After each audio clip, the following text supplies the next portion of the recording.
আসসালামু আলাইকুম বন্ধুরা, সবাই কেমন আছো?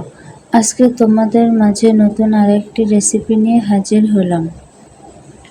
রেসিপিটি দেখতে হলে ভিডিওটি না টেনে সম্পূর্ণ ভিডিওটি দেখতে থাকুন।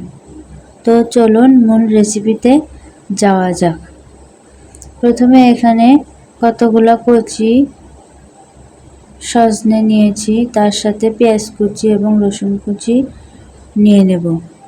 সজনে গুলোকে ভালো করে ধুয়ে পরিষ্কার করে সামান্য লবণ দিয়ে পানিতে সেদ্ধ করে নেব। তারপর চুলায় একটা কড়াই বসিয়ে দেব, তাতে পরিমাণ মতো তেল দিয়ে দেব। তারপর তাতে সামান্য হলুদের গুঁড়া দিয়ে দেব এবং সেদ্ধ করে রাখা সজনে ডাঁটাগুলো দিয়ে ভালো করে নেড়ে চেড়ে ভেজে নেব।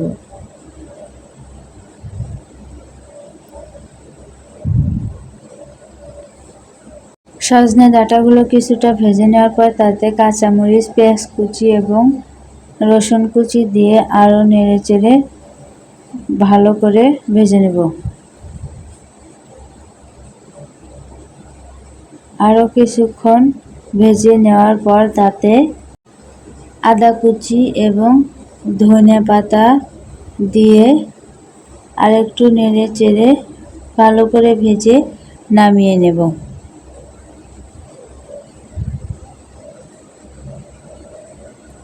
আমার এই রেসিপিটি যদি ভালো লেগে থাকে তাহলে অবশ্যই বাসায় ট্রাই করতে পারেন।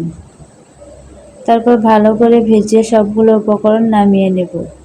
তারপর ওই কড়াইয়ে একটা টমেটো দিয়ে সামান্য লবণ দিয়ে ঢাকনা দিয়ে ঢেকে কিছুক্ষণ রান্না করে নেব।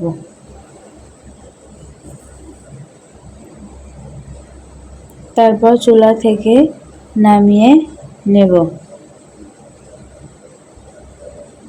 এরপর সবগুলো উপকরণ একে একে পাটায় বেটে নেব। পাটায় কতগুলো শুকনো মরিচ দিয়ে পরিমাণ মতো লবণ দিয়ে বেটে নেব। তারপর তাতে ভেজে রাখা সবগুলো উপকরণ দিয়ে বেটে নেব এবং তার সাথে টমেটোগুলো দিয়ে ভালো করে বেটে নেব। সবগুলো উপকরণ ভালো করে বেটে নেওয়ার পর তাতে সরিষার তেল দিয়ে মেখে নেব। আজকে এই পর্যন্তই। আগামীকাল অন্য আরেকটি ভিডিও দেখার আমন্ত্রণ রইল।